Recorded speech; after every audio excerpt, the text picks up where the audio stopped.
Sambil kita nunggu sebentar ya teman-teman. Insya Allah nanti sekitar 20-30 tank langsung kita mulai.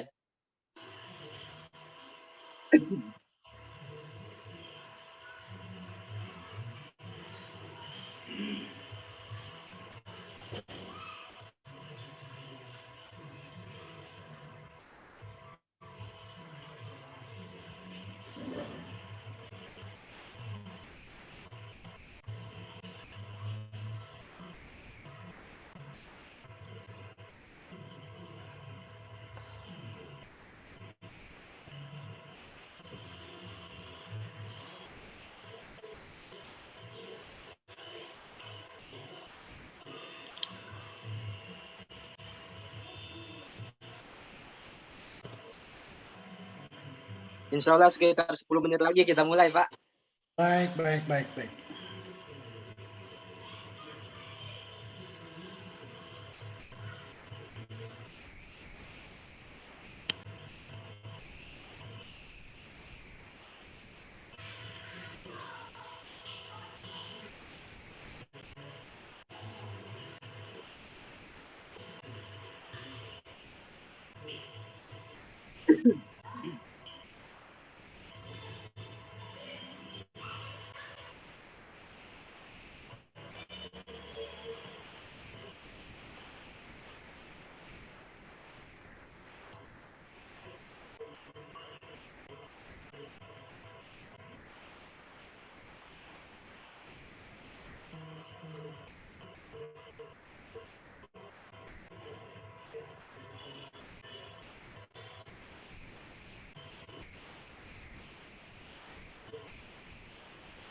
Cek, Hikmah sudah join?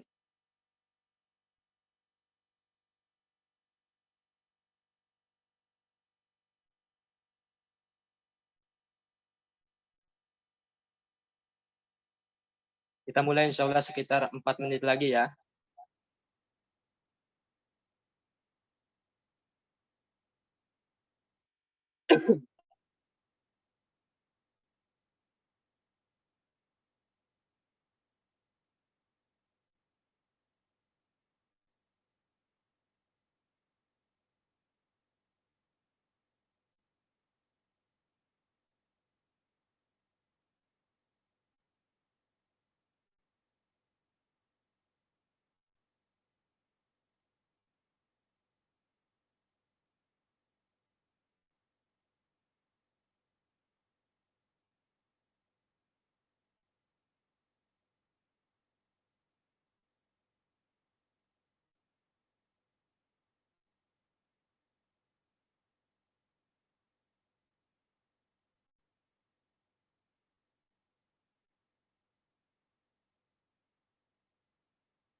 Join deh.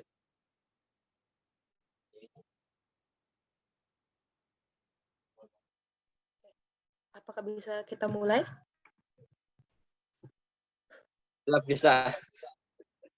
Oke. Mohon perhatiannya, mungkin buat teman-teman semua bisa on cam dulu agar segera kita mulai untuk acara pada malam hari ini.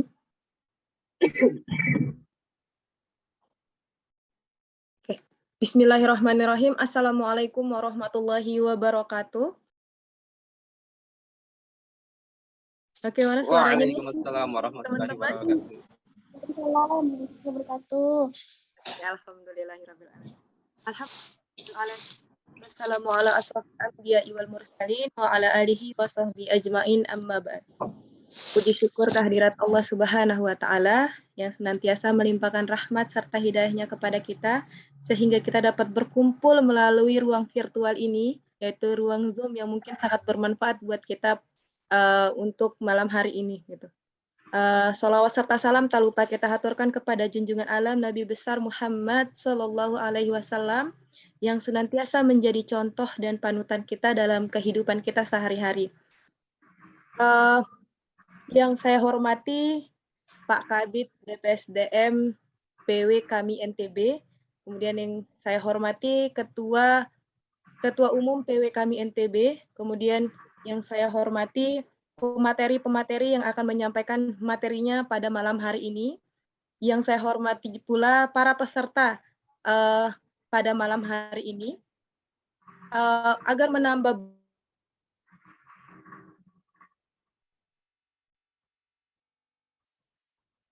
buka kegiatan Care Talk seri 1 kami NTB dengan tema Gen Z, haruskah kita menjadi ASN? Marilah kita buka dengan sama-sama melafazkan Al-Basmalah. Bismillahirrahmanirrahim. Sebagai acara pertama, yaitu pembacaan kalam ilahi, yang dalam hal ini akan dilantunkan oleh Ahuna Yusril. Kepadanya dipersilahkan. Bismillah, Assalamualaikum warahmatullahi wabarakatuh. Waalaikumsalam warahmatullahi wabarakatuh. أعوذ بالله من الشيطان الرجيم. بسم الله الرحمن الرحيم. لله ما في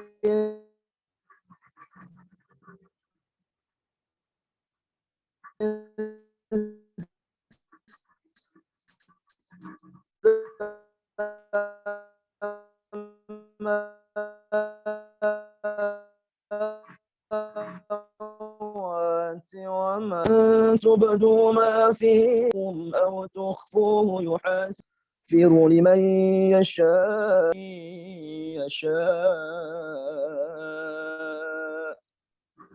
والله على كل شيء قدير. آمن الرسول بما أنزل إليه من ربه والمؤمنون كل آمن بالله وملائكته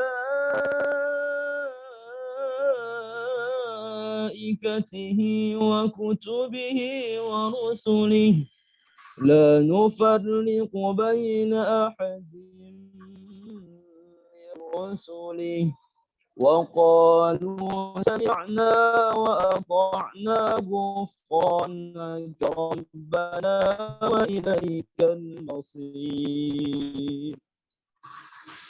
لا يكلف الله نفسا إلا وسعها لها ما كسبت وعليها ما اكتسبت ربنا لا تؤاخذنا إن نسينا أو أخطأنا ربنا ولا تحمل علينا إصرا كما حملته على الذين من قبلنا ربنا ولا تحملنا ما لا طاقة لنا به واعف عنا واغفر لنا وارحمنا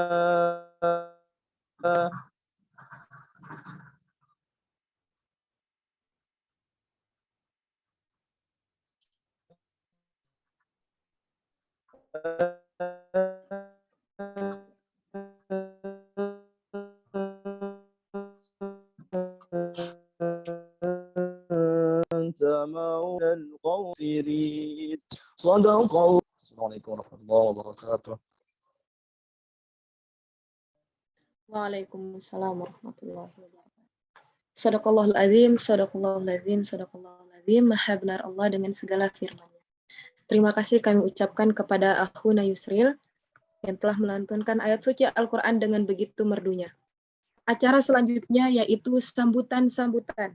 Sambutan pertama yaitu sambutan dari Kabid BPSDMS PW kami NTB kepada Akhuna Yogi Septiawan Maulana SE dipersilahkan.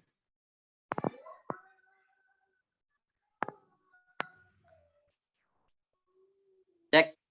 Oh ya, kedengeran ya. Baik, bismillahirrahmanirrahim.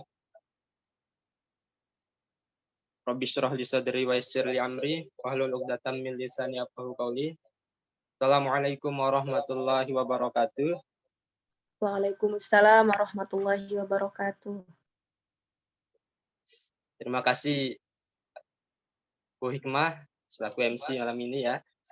Alhamdulillahirrabbilalamin teman-teman sekalian. Alhamdulillahirrabbilalamin. Salatu wassalamu ala asrofil anbiya'i wal mursalin Sayyidina Maulana Muhammadin wa ala alihi wa sahbihi ajma'in. Pertama-tama dan paling utama ya, senantiasa kita panjatkan puja-puji syukur kita kehadirat Allah Subhanahu wa taala yang telah memberikan kita begitu banyak nikmat sehingga alhamdulillah pada malam hari ini kita masih sama-sama diberikan kesempatan untuk kemudian bersua ya, dalam forum diskusi sederhana kita teman-teman sekalian dengan tema yang cukup menarik saya pikir ya. Gen Z haruskah jadi ASN? Ya, nanti insya Allah akan kita dapatkan jawabannya. Kemudian kedua kalinya salawat beserta salam, tak lupa pula kita haturkan kepada junjungan alam Nabi besar Muhammad Sallallahu Alaihi Wasallam yang telah bercucuran peluh, bercucuran darah, memperjuangkan ad-dinul Islam, sehingga kita semua yang berada di sini bisa merasakan betapa manisnya hidup di bawah naungan Islam. Alhamdulillah. Yang sama-sama kita hormati, teman-teman sekalian sudah bergabung juga bersama kita ya, luar biasa dari tadi beliau sudah duluan. Dr. Andes Muhammad Nasir selaku Kepala Badan Kepegawaian Daerah NTB, alhamdulillah sudah membersamai.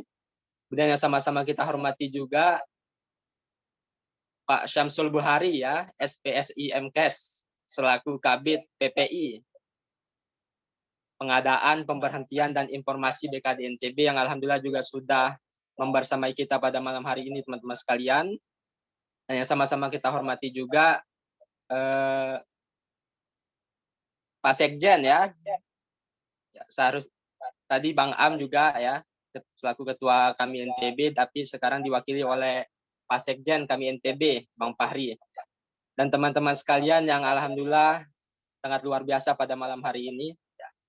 Jadi teman-teman sekalian mohon izin Pak Kepala dan Pak Kabid dan teman-teman semua, ini salah satu program PSDMS ya, PW kami NTB. Namanya ini series Career Talk, ini yang series pertama. Jadi teman-teman sekalian, sebenarnya ada banyak bahasan, bukan hanya sekedar PNS ataupun sektor-sektor tertentu. Rencananya teman-teman sekalian memang di fokus bahasan yang pertama ini kita memang sengaja membidik tema genset haruskah jadi ASN ya. Kita coba nanti untuk mengkupas tuntas berkaitan dengan PNS dan kemudian P3K ya. Karena memang momentumnya cukup pas saya lihat. Jadi kalau misalnya di kampung itu teman-teman sekalian selepas kita kuliah selama 4 tahun itu, ternyata PNS pun itu masih menjadi primadona di kampung.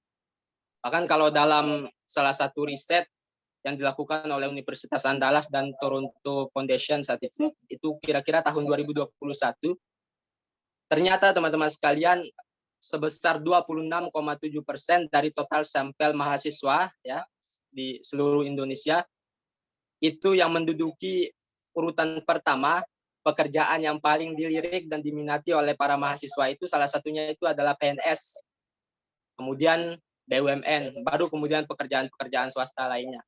Artinya memang teman-teman sekalian ini sangat luar biasa menarik saya pikir ya. Sangat luar biasa menarik karena ternyata stigma masyarakat kita juga menganggap bahwa PNS ini memang paling banyak diminati dia. Makanya teman-teman sekalian nanti teman-teman bisa siapkan juga pertanyaan ya, karena nanti akan dikupas tuntas langsung oleh narasumber-narasumber kita nanti berkaitan dengan insight-insight, berkaitan dengan perspektif-perspektif yang perlu teman-teman ketahui. Karena saya pikir di momen kita ya, terutama teman-teman pasca kampus yang sudah berada di quarter life crisis ini, kita juga harus bisa melihat kira-kira setelah kita selesai dari kampus ini akan kemana nantinya. Ada banyak juga pertanyaan di antara kalangan-kalangan mahasiswa yang masih bingung setelah selesai dari kampus harus kemana berlabuh. Bahkan mungkin banyak juga yang di antara kita hanya sekedar mengikuti arus gitu kan. Sehingga paling tidak dengan adanya forum diskusi sederhana kita pada malam hari ini, teman-teman juga bisa melihat perspektif lain ya, dari PNS ataupun nanti pertanyaan-pertanyaan yang mungkin akan teman-teman ajukan sehingga nanti teman-teman bisa memutuskan dari sekarang kira-kira akan kemana berlabuh nantinya. Ya saya berharap teman-teman bisa mengikuti agenda ini dengan baik nantinya. Siapkan alat tulis, kemudian siapkan pertanyaan-pertanyaan terbaik, silakan dikupas tuntas berhubung pematerinya ini sangat-sangat luar biasa teman-teman sekalian. Di antara sela-sela kesibukannya juga sudah meluangkan waktu bersama kita sehingga ilmunya ini harus kita gali betul-betul nantinya. Mungkin itu saja teman-teman sekalian, berhubung dengan waktu juga semoga kita semua bisa dengan tertib melaksanakan agenda ini sampai akhir nanti dan kita semua senantiasa dimudahkan oleh Allah Subhanahu wa taala. Mungkin sekian dari saya. Sekian, Assalamualaikum warahmatullahi wabarakatuh. Waalaikumsalam warahmatullahi wabarakatuh. Terima kasih kami ucapkan kepada Setiawan Maulana SI.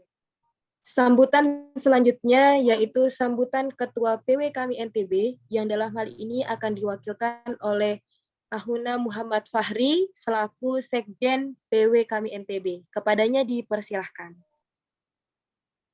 Bismillahirrahmanirrahim. Assalamualaikum warahmatullahi wabarakatuh.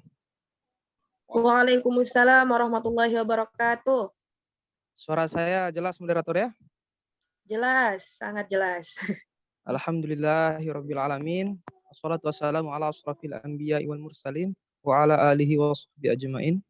Rabbi shrah li sadri wa yassir li amri wahlul 'uqdatam min lisani yafqahu qawli. Amma ba'du. Alhamdulillah pada malam hari ini teman-temanku semua, wa fillah rahimakumullah, kader-kader kami se-NTB ya, kita masih diberikan kesempatan oleh Allah Subhanahu wa taala untuk bertemu di ruang virtual yang bernama Zoom ini ya. Media yang sudah sangat mainstream mungkin pasca kita didera pandemi ya selama 2 tahun terakhir di Indonesia, sehingga Zoom ini akhirnya memberikan kita kesempatan untuk bisa berdiskusi dan bisa bertemu di dalam kondisi apapun tanpa dibatasi oleh jarak bahasanya. Kalau waktu enggak ya, karena kita rata-rata masih di satu daerah. Selain itu teman-teman semua yang patut kita syukuri juga pada malam hari ini kita masih diberikan kesehatan sehingga masih bisa membuka HP ya. Kita masih diberikan kuota sehingga masih bisa login ya. Masih ada rezeki kita buat beli kuota dari Allah Subhanahu wa taala. Semoga dengan nikmat-nikmat tadi yang sudah kita dapatkan per hari ini kita dapat menjadikannya sebagai salah satu asbab ya kita mendapatkan pahala yang banyak hari ini, esok dan seterusnya dari Allah Subhanahu wa taala. Sebagai seorang muslim tak lupa juga saya mengajak antum semua untuk bersalawat kepada Rasulullah Shallallahu alaihi wasallam. Semoga kita selaku kader kami, aktivis dakwah kampus, aktivis pergerakan dan pionir-pionir kebaikan di NTB dan Indonesia pada umumnya tidak pernah keluar dari rute yang sudah dibangun oleh Rasulullah selama beliau hidup di dunia, dan kita selalu menjadi bagian dari hamba-hamba yang fastabiqul khairat ya di dalam melakukan kebaikan-kebaikan di Indonesia untuk kebaikan umat Islam dan tentunya untuk bangsa Indonesia. Pertama-tama yang ingin saya sampaikan bukan kata kemunenye dan segala macam ya seperti di broadcast, enggak gitu ya. Itu terlalu freak untuk malam hari ini guys. Jadi saya ingin mengucapkan terima kasih yang sebesar-besarnya tak terhingga kepada Pak Nasir selaku Kepala BKD Provinsi NTB yang alhamdulillah beliau bahkan lebih dulu hadir tadi dari kita gitu ya di Zoom ini. Terima kasih telah bersedia untuk menunggu kami Bapak, para mahasiswa, anak-anak Bapak di NTB, ada yang dari Mataram, Sumbawa, Bima dan seterusnya. Ya mungkin karena kebiasaan mahasiswa ya setelah Isya gitu, terutama anak-anak kosan ini kan schedule-nya setelah Isya keluar cari makan gitu kan, beli lauk atau masak nantinya, sehingga ya bervariasi sekali waktu ketemunya. Tapi alhamdulillah ya di jam 20.30 ini sudah lumayan peserta yang gabung untuk bersama-sama menghadiri agenda Career Talk yang pertama ya dari bidang BPSDM yang tadi sudah disampaikan deskripsi singkatnya oleh Ahyogi ya, Kabid BPSDM.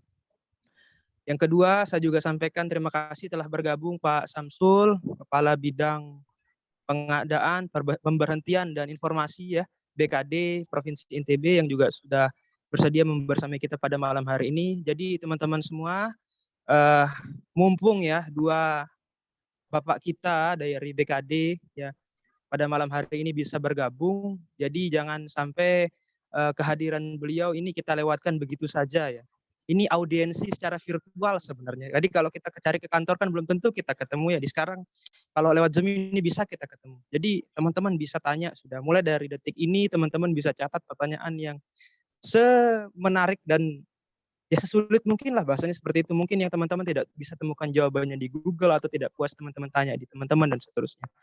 Karena ya namanya juga ini silaturahmi, kemudian ini adalah upaya untuk bersama-sama kita belajar ya, menjadi orang-orang yang mengambil bagian untuk memperbaiki negara lewat jalur keASN-an. Saya rasa menggali informasi sebanyak-banyaknya adalah hal yang penting gitu. Dan yang berikutnya, yang kedua, saya Fahri, ini kebetulan gelap ya tempat saya tadi padahal terang. Saya di luar, oke terang. Mewakili ketua saya Pak Kabid, Pak Kepala Bidang, Pak Kadis dan teman-teman yang lain yang kebetulan pada hari ini sedang di perjalanan ya menuju Samarinda karena sedang ada agenda rapat pimpinan nasional bersama 3 kepala daerah ya yang ada di kami NTB. Semoga perjalanan mereka lancar dan ya agendanya diberkahi ya dan memberikan kebermanfaatan untuk kami NTB pada umumnya. Kemudian yang terakhir kepada teman-temanku semua ya, adik-adikku ya, teman-teman seperjuangan di kami NTB. Ya mungkin malam hari ini ya banyak yang terdistract ya karena Pildun sedang bergulir ya, apalagi match favorit Jerman dan Jepang itu juga akan dimulai sebentar lagi gitu. Tapi nggak apa-apa ya, kita tetap berusaha untuk memaksimalkan kegiatan ini dan jangan sampai teman-teman melewatkannya. Kalau Jerman itu ya melihat bahwa malam hari ini adalah awal dari gambaran masa depan persepak bolaan mereka ke depan, kita yang hadir di diskusi ini juga harus melihat bahwa diskusi pada malam hari ini merupakan gambaran atau bisa jadi merupakan awal dari gambaran karir kita di masa depan. Kita nggak tahu ya, mungkin dari diskusi ini kita bisa punya motivasi dan jalan-jalan kita, terutama orang-orang yang memang sudah bercita-cita untuk menjadi ASN itu dipermudah. Karena kita sudah bisa difasilitasi untuk bertemu dengan orang-orang yang bergelut di sana secara langsung, terutama di bagian kebijakannya. Jadi teman-teman, ikhwafillah rahimakumullah, saudara-saudaraku, mari kita sama-sama ikuti diskusi ini dengan seksama dan silahkan persiapkan pertanyaannya dan tanggapan-tanggapan mungkin kalau memang teman-teman rasa ada hal yang dibingungkan atau ada hal yang ingin coba untuk ditanggapi ya seperti itu. Itu saja dari saya, Yogi, Kabid BPSDM dan Bu MC ya. Semoga bisa menjadi pemantik untuk awal diskusi kita pada malam hari ini. Jadi teman-teman, Pak Kabid, Pak Samsul, semoga berbahagia di forum ini dan semoga kita bisa bersilaturahmi lagi pasca kegiatan kali ini. Assalamualaikum warahmatullahi wabarakatuh. Waalaikumsalam. Waalaikumsalam warahmatullahi wabarakatuh. Terima kasih kami ucapkan kepada Ahuna Muhammad Fahri. Acara selanjutnya yaitu sambutan dari Kepala Badan Kepegawaian Daerah NTB sekaligus membuka acara secara resmi. Kepada yang terhormat Bapak Dr. Randus Muhammad Nasir dipersilahkan.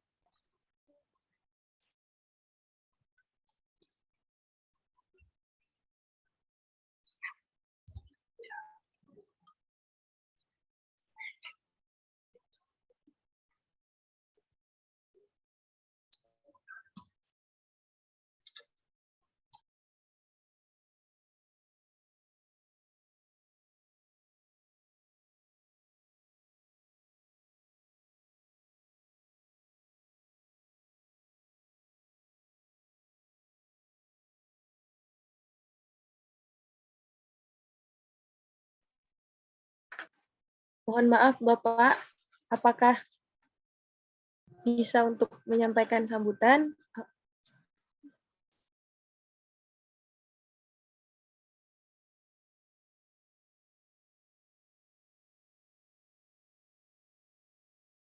Oke, mungkin beliau sedang ada kegiatan yang lain. Sekiranya untuk sambutan selanjutnya yaitu sambutan yang sekaligus akan dibuka oleh yang terhormat Bapak Samsul Bahri. Kepada beliau dipersilahkan. Mohon kesediaannya Bapak.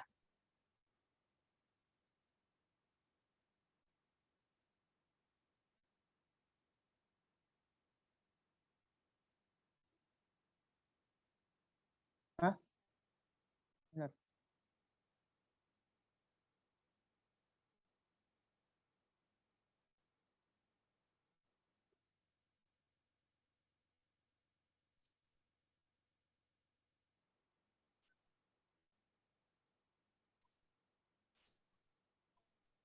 Baiklah, Assalamualaikum warahmatullahi wabarakatuh. Assalamualaikum. Waalaikumsalam warahmatullahi wabarakatuh. Ya, mungkin Pak kabarnya apa nggak nyambung atau terlempar, nggak tahu juga. Tapi untuk mempersingkat waktu, ya kita memulai saja acara Zoom ini. Jadi dengan mengucapkan Bismillahirrahmanirrahim kita mulai saja. Jadi kita santai-santai saja, tidak usah pakai artinya acara-acara yang formal gitu. Karena ini kan anak muda semua, generasi Z semua. Jadi baiklah kita mulai. Saya kembalikan dulu bagaimana mekanismenya. Apakah saya langsung menyampaikan atau seperti apa? Saya kembalikan dulu kepada moderator. Nggih, Bapak. Sekian, terima kasih. Nah, Terima kasih Bapak. Dibuka dulu dan disambutkan dulu. Setelah itu akan kami serahkan kepada moderator yang akan memimpin diskusinya Bapak.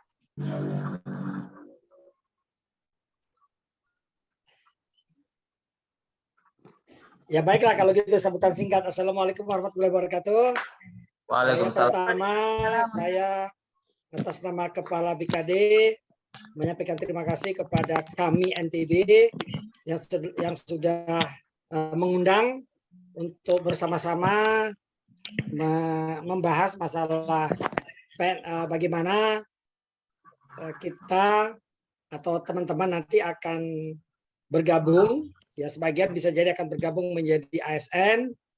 Kemudian selamat datang kepada semua peserta, semoga apa yang nanti disampaikan ada manfaatnya. Kalaupun nanti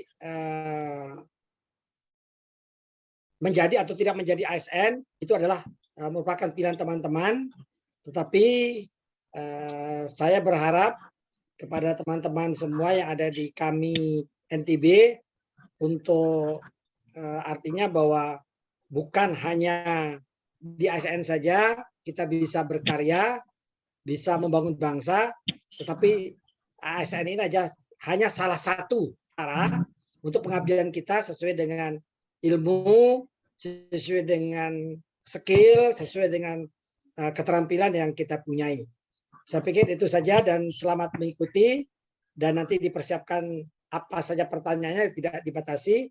Kita sama-sama belajar supaya bisa jadi teman-teman di kami ini punya ide-ide yang kreatif untuk pengembangan ASN ini. Karena memang tidak mesti setelah jadi ASN itu teman-teman yang ASN sudah langsung jadi pintar, langsung jadi tahu, tapi juga tetap memerlukan pembelajaran dari semua pihak, termasuk juga dari teman-teman yang sekarang semua teman-teman di kami NTB ini boleh dikatakan memang generasi Z semua yang serba multi talent, yang serba apa istilahnya serba kreatif, serba segala macam. Nanti saya akan jelaskan seperti apa sih sebenarnya generasi Z itu. Saya pikir itu saja. Terima kasih dan assalamualaikum warahmatullahi wabarakatuh. Waalaikumsalam warahmatullahi wabarakatuh. Terima kasih kami ucapkan kepada Bapak Haji Syamsul Buhari, PSI MFES, atas sambutannya yang sekaligus membuka acara pada malam hari ini.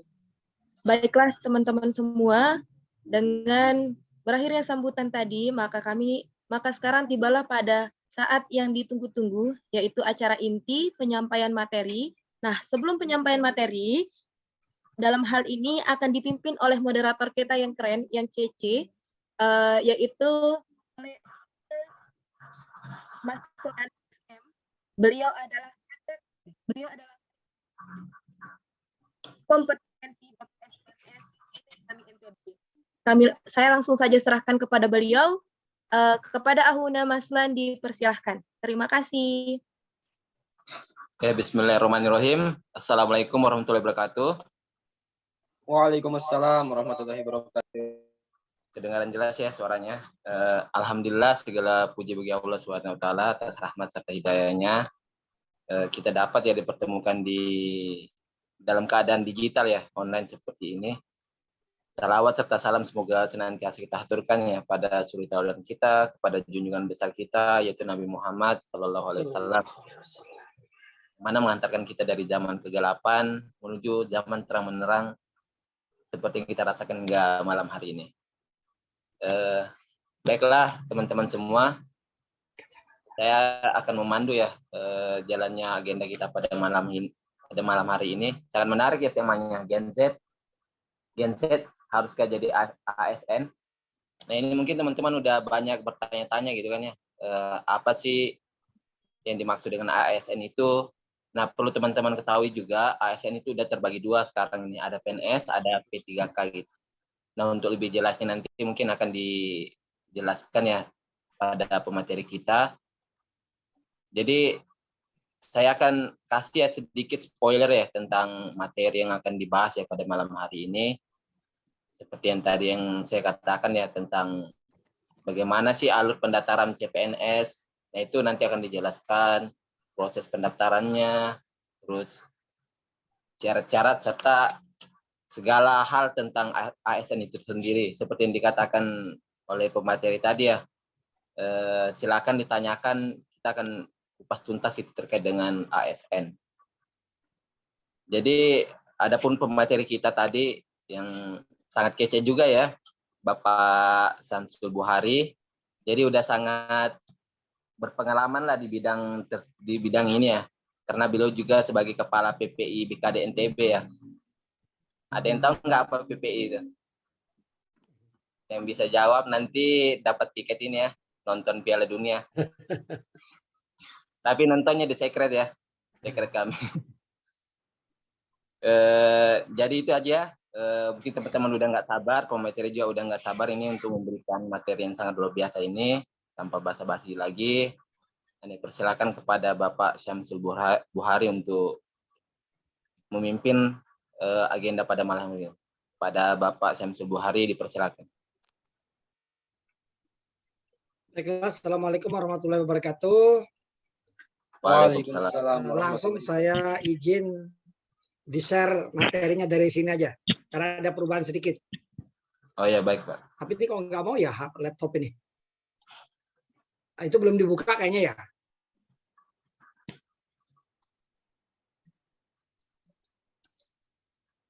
Bentar.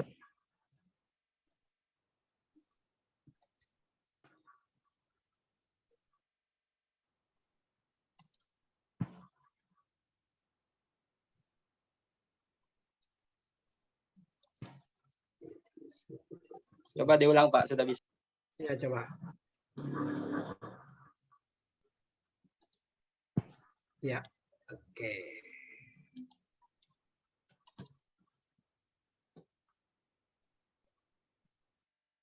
Oke, udah kelihatan? Kelihatan Pak?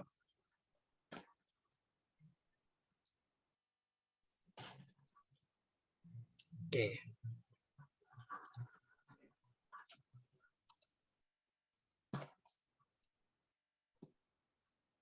Baiklah, saya akan melanjutkan. Jadi judul yang diberikan oleh teman-teman kami adalah Gen Z haruskah menjadi ASN? Ya ini memang tadi saya katakan bahwa haruskah atau tidak kembali kepada pilihan masing-masing. Sejauh mana ASN dilihat sebagai sesuatu jalur yang nanti akan digunakan untuk pengabdian. Karena intinya sebenarnya pada saat kita bicara ASN, ini lebih banyak unsur mengabdinya sebagai aparatur negara daripada mencari hal-hal yang bersifat materi. Saya akan lanjutkan. Yang pertama kita akan bicara, tadi teman-teman mencari CV saya, tapi ini cukup CV-nya. Jadi nama lengkap saya Syamsul Buhari, Magister Kesehatan, profesinya sebagai seorang psikolog. Saat ini sebagai Kabid PPI itu adalah singkatan dari pengadaan, pemberhentian, dan informasi.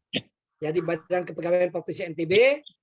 Kebetulan saya kuliah S1-nya di Psikologi Universitas Wisnuwardana di Malang, produk swasta saja, tahun 92 lulusannya.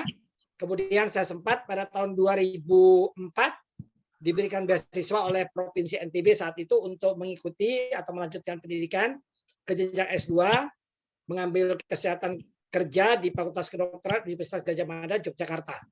Jadi kalau mau dihubungi ada nomor HP-nya di 0818 052 69712. Artinya kalau tidak tuntas di malam ini. Baik, saya lanjutkan. Jadi kalau kita berbicara generasi Z itu sebenarnya ada beberapa karakteristik yang ada pada generasi Z adalah generasi dengan proporsi penduduk terbanyak berdasarkan sensus penduduk 2020, yaitu dia berada 27,94% dari seluruh penduduk di Indonesia. Misalnya kalau kita jumlah penduduk kita hampir 250 juta, ya tinggal kita persentasekan saja. Berarti generasi Z itu sudah artinya luar biasa banyaknya. Kemudian dari segi kelahiran itu kita hitung mereka lahir dari tahun 1996 hingga tahun 2012. Jadi ini adik-adik ini atau teman-teman yang di kami ini ya rata-rata lah merupakan generasi Z. Jadi setelah generasi milenial. Jadi pada tahun ini ya pada tahun 2022 kalau kita ambil tahun ini adalah yang berusia di antara 9 sampai 26 tahun, ini termasuk dalam generasi Z. Kemudian dia memiliki keunggulan-keunggulan yang dapat dikatakan bahwa mereka pada saat melakukan sesuatu itu mereka multitasking. Artinya dia bisa melakukan sesuatu aktivitas dalam waktu yang bersamaan. Ya kita lihat saja generasi sekarang. Dia bisa menggunakan komputer sambil memainkan sosial medianya. Jadi dia lagi ngerjain tugas, dia masih bisa melihat HP-nya, masih bisa WA, bahkan bisa mendengar lagu, mendengar musik dalam waktu yang bersamaan. Jadi generasi Z ini adalah generasi yang berbeda dengan generasi zaman saya, di mana kalau zaman saya itu dia satu persatu gitu. Karena berbeda kalau sekarang generasi Z ini cepat banget ya, dari satu ke satu perubahannya sangat luar biasa.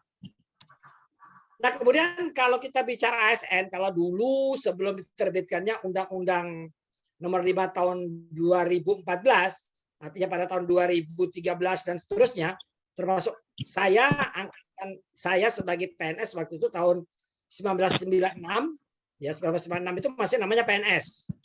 Nah, tapi setelah dikeluarkannya Undang-Undang Nomor 5 Tahun 2014 berubah, jadi PNS itu berubah menjadi aparatur sipil negara atau ASN nanti dari PNS dan P3K. Nah, P3K ini baru muncul tahun 2018.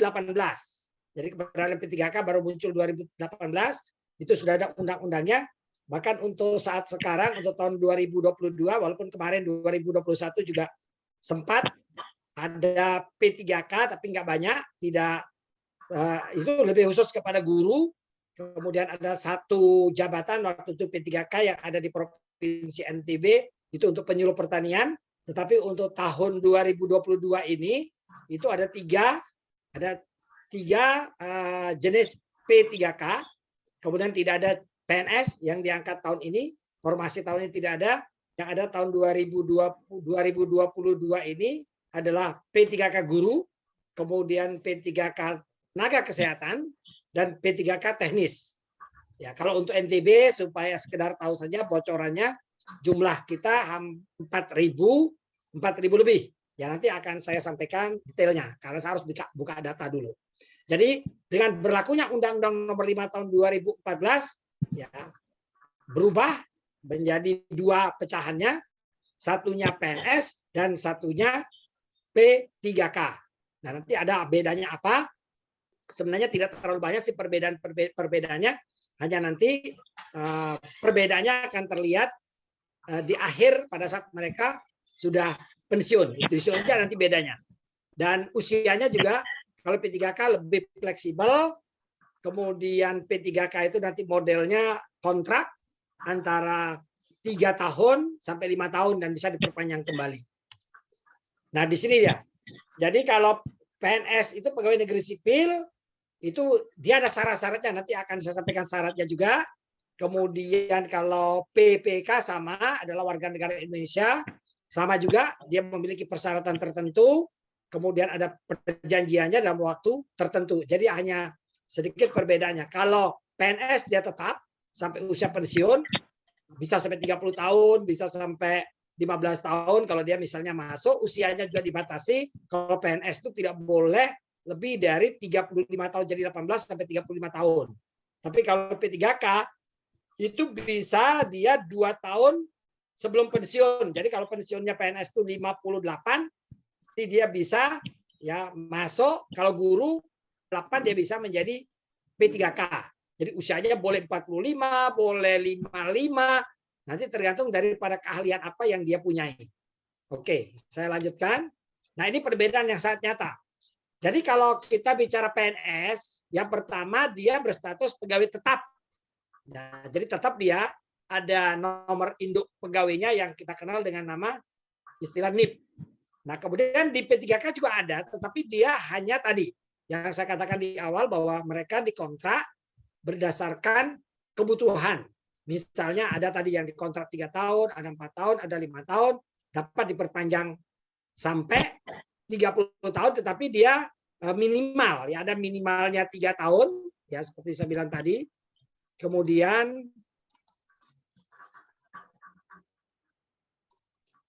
ya minimal, kalau di sini minimal 1 tahun, tapi itu terlalu pendek, jadi minimal 3 tahun kalau kita di provinsi, minimal dan maksimalnya 5 tahun, tetapi kalau di sini bisa diperpanjang sekitar 6 kali tergantung usianya. Kemudian kalau yang PNS itu ada jaminan hari tua dan pensiun. Sementara kalau P3K dia tidak memiliki jaminan hari tua dan pensiun itu. Kemudian dia memiliki pangkat dan jabatan, ada jenjang karir. Sementara ini kalau untuk P3K tidak ada status pangkat, jadi ada kelas jabatan dia pakai.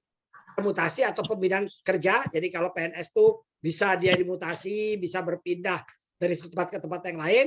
Tapi kalau P3K tidak bisa mengajukan mutasi karena memang kebutuhan yang ada adalah mereka dibutuhkan pada jabatan atau pada tempat di situ saja. Jadi kebutuhan di tempat di lokal itu saya misalnya anggaplah kalau saya butuh guru di SMA A, ya berarti hanya di SMA itu saja. Jadi tidak bisa dia pindah seperti PNS yang misalnya dari instansi A ke instansi B. Jadi dia lebih fleksibel pergerakannya kalau PNS, sementara kalau P3K dia tetap di situ. Nah, ini jabatan-jabatan yang ada di ASN. Nah, ada jabatan administrasi, ada jabatan fungsional, dan ada jabatan tinggi. Nah, kalau jabatan administrasi itu ada administrator, ada pengawas, dan ada pelaksana. Tapi sekarang juga dengan setelah berubah, setelah penyesuaian jabatan, sekarang ada beberapa UPD yang tidak lagi memiliki pengawas, jadi diarahkan kepada fungsional. Jadi supaya betul-betul dengan fungsional itu, ASN akan betul-betul bisa melakukan pengabdian sesuai dengan fungsinya. Ya kalau selama ini kan yang fungsional yang kita kenal ada dokter, ada guru, ya ada perawat, terutama tenaga kesehatan. Tetapi di instansi lain itu tidak, hanya pelaksana. Nah pelaksana ini kadang-kadang tidak jelas tugasnya sehingga diubahlah menjadi fungsional. Jadi sekarang lebih pengangkatan apapun sekarang di PNS itu untuk yang pertama itu selalu diarahkan kepada jabatan-jabatan fungsional. Tapi kalau jabatan administrasi itu pejabat seperti saya misalnya itu masuk dalam kategori administrasi. Sementara kalau Pak Kaban itu pimpinan tinggi. Nah itu akan dikurangi. Kemudian yang paling banyak nanti adalah jabatan-jabatan fungsional. Jadi betul-betul dia bisa menjalankan fungsinya ya sesuai dengan supaya menghasilkan sesuatu yang berguna bagi pembangunan. Jadi kalau dia hanya pelaksana nggak jelas apa yang dikerjakan itu agak repot juga gitu. Nah ini alurnya. Nah biasanya kalau kita bicara pengangkatan CPNS maupun P3K itu tidak serta-merta muncul. Bukan BKD yang menentukan, tetapi yang menentukan itu adalah setiap UPD. Jadi kita minta formasi apa yang dia butuhkan oleh OPD itu. Nah, kemudian nanti OPD itu akan menyesuaikan dengan jabatan, dengan beban. Jadi misalnya sekarang kita contoh rumah sakit butuh dokter spesialis A misalnya, nah dia akan menghitung bebannya. Jadi ada yang namanya analisis jabatan, kemudian ada peta jabatan, kemudian ada yang disebut dengan beban kerja. Jadi beban kerja itulah yang akan menjadi cikal bakal berapa yang dibutuhkan. Nah setelah itu setelah itu usulan-usulan formasi dari mereka ini sebelum dibuka ya, sebelum dibuka pendaftaran PNS itu, jadi yang pertama kali ada usulan, tapi usulan itu dari UPD dulu, disesuaikan dengan kebutuhannya, kemudian nanti dia akan kirim ke BKD, kemudian nanti BKD akan menyeleksi kembali, kemudian dilakukan coaching klinik lagi, apa benar dia butuh seperti itu, setelah oke, memang benar-benar dibutuhkan sebelum kita kirim ke Menpan RB maupun ke BKN, itu kita minta dulu persetujuan, kita tanya dulu BPKAD, punya enggak uang, punya enggak anggaran. Jadi kalau misalnya orang ini sekitar 30 tahun lagi, 30 tahun atau 15 tahun bisa dia jadi ASN, ya kita harus memperhitungkan itu. Jadi perhitungkan semua, kalau sudah oke katanya ada anggaran, nah baru kita minta ada namanya pertanggungjawaban mutlak yang dikeluarkan, ditandatangani oleh Pak Gubernur. Setelah itu baru kita kirim ke Menpan RB, nah baru di situ diperhitungkan formasinya sekitar bulan Maret.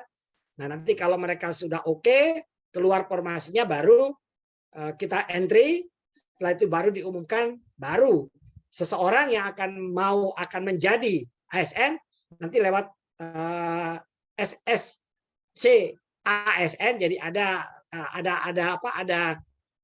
portal yang bisa diakses. Nanti setelah seseorang itu mendaftarkan diri sebagai yang akan menjadi PNS dengan cara yang pertama dia harus membuka yang tadi alamatnya http sscasn bkn go.id. Jadi itu yang dibuka, kemudian alurnya dia akan mengisi, mendaftar dengan menggunakan NIK, kemudian menggunakan kartu keluarga atau NIK kepala keluarga. Ya, apalagi teman-teman ini kan pasti sudah punya KTP. Kemudian setelah itu dia login awalnya. Jadi ini dulu yang pertama, kemudian dia lengkapi biodatanya, kemudian dia ada formasinya sesuai dengan pendidikannya. Karena itu yang menjadi kata kunci bahwa di analisis jabatan itu ada syarat jabatan dan syarat pendidikannya. Misalnya kalau dia mau menjadi ahli perikanan, ya tidak mungkin akan masuk misalnya sarjana pertanian, tapi dia harus masuk misalnya sarjana perikanan, ya, atau D3 misalnya perikanan, gitu kan. Jadi disesuaikan dengan pendidikan dengan jabatannya itu. Kemudian data dilengkapi, ada unggah dokumen macam-macam dengan syaratnya. Bahkan kalau misalnya dia unggah dokumen, foto misalnya diminta dengan latar belakang merah, kemudian dia kirim dengan latar belakang biru, ya nanti dia tidak MS tapi TMS. Karena dari awal, dari sejak pendaftaran itu saja kita sudah mengajarkan kepada mereka disiplin, ya, kemudian keteraturan. Seperti kalau dia unggul yang nggak sesuai, ya tetap nggak lulus gitu. Ini yang alur yang akan dilakukan. Kemudian ada seleksi itu melingkupi seleksi administrasi, kemudian ada seleksi namanya TKD, tes kemampuan dasar, dan ada nanti tes kemampuan bidang. Nah, kemudian nanti ada model kelulusannya, kemudian ranking macam-macam. Nanti ada, kalau misalnya formasi itu ada 2, misalnya anggaplah kita butuh 2 sarjana perikanan, nanti yang lulus itu bukan 2, tetapi sebelum masuk ke SKB, ya dia akan lulus 6 orang. Dari 6 orang akan diadu lagi di SKB untuk mendapatkan 2 orang. Nah, bagaimana kalau dia mundur? Itu ada mekanismenya. Jadi jalur yang dipakai pada saat dari awal sampai akhir itu tidak akan pernah bocor, tidak akan ada permainan, tidak akan bisa orang misalnya mengaku bisa dengan bayaran sekian dia bisa masuk ASN. Kalau untuk saat-saat sekarang, ya kita tidak bicara, bisa jadi waktu zaman belum digital, mungkin saja ada permainan, tapi kalau sekarang nggak bisa. Jadi dia dari step by step, ya tahapan demi tahapan itu sangat terukur, yaitu yang model CPNS maupun P3K. Nah kemudian ini kalau guru agak rumit, ya kalau guru itu memang harus pertama masuk di Dipodik, ada syarat-syarat Dipodik dan segala macam. Ya secara umum saja bahwa dia harus masuk Dipodik, kemudian nanti dia ikut, kalau yang tahun kemarin dia modelnya ikut seleksi, kemudian tahun ini tidak seleksi karena sudah ada sisa-sisa seleksi yang kemarin. Jadi saat sekarang itu sudah muncul ada P1, P2, P3, P4. Ya mungkin supaya nggak pusing saja bahwa P1 itu nanti tidak perlu seleksi, langsung penempatan. P2 dan P3 diobservasi, P4 itu akan diseleksi jikalau masih tersedia formasi. Nah itu nanti akan bergerak, akan dimulai pada tanggal 27-28 bulan November ini. Kemudian nanti akan diobservasi kembali oleh BKD dan oleh oleh Dikbud itu selama 5 hari, nanti akan keluar hasilnya. Kemudian untuk P3K kesehatan sedang berproses.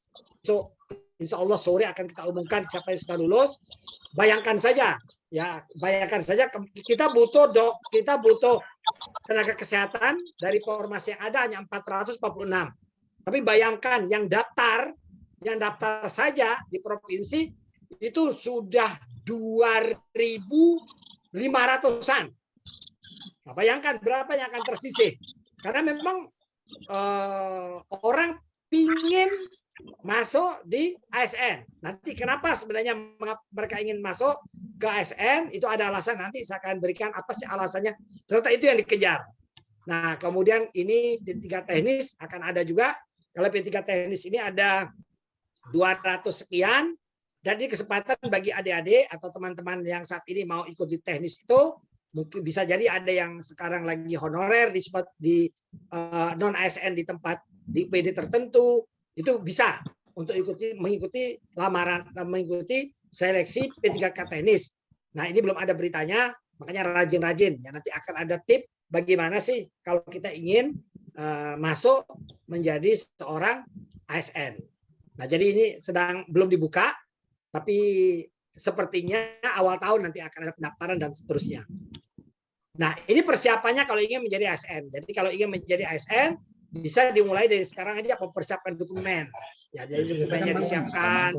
Kemudian sekarang juga di mana-mana banyak buku-buku. Ya, di situ sudah banyak untuk menguji kemampuan seperti tes SKD. SKD itu ada TIU, kemudian ada wawasan kebangsaan, kemudian ada karakteristik kepribadian. Nah, itu tinggal dilihat saja. Nah, kemudian informasi-informasi mengenai penerimaan ASN itu banyak terdapat di situs pribadi maupun portal di berita-berita. Tapi jangan dengarkan hoak atau jangan baca hoak. Nah, mulailah sekarang melengkapi perlengkapan yang harus dipenuhi, seperti misalnya foto, seperti misalnya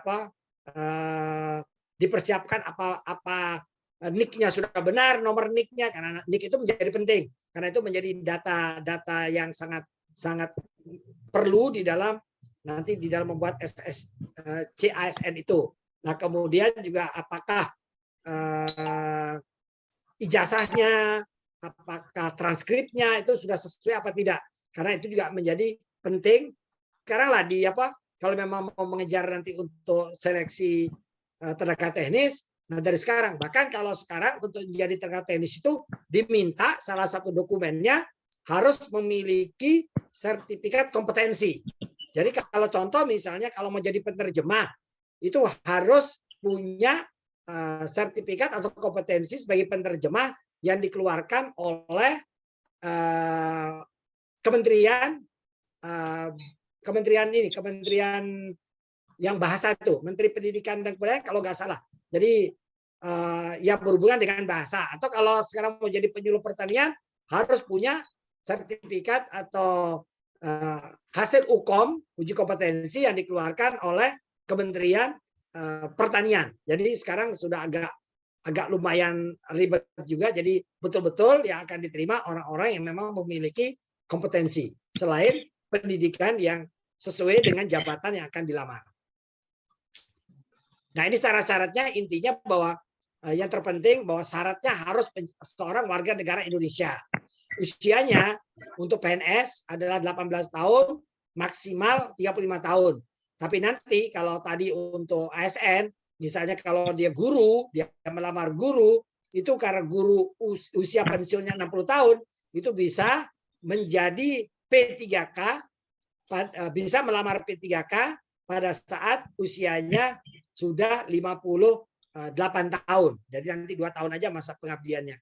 Kemudian ada khususan untuk dokter spesialis, kemudian untuk dokter gigi spesialis, dosen, peneliti, bahkan teman-teman yang misalnya S3 usia misalnya 38 itu masih memungkinkan untuk melamar karena usia maksimalnya ketika melamar 40 tahun atau usia maksimal ketika melamar 35 tahun yang untuk yang umumnya.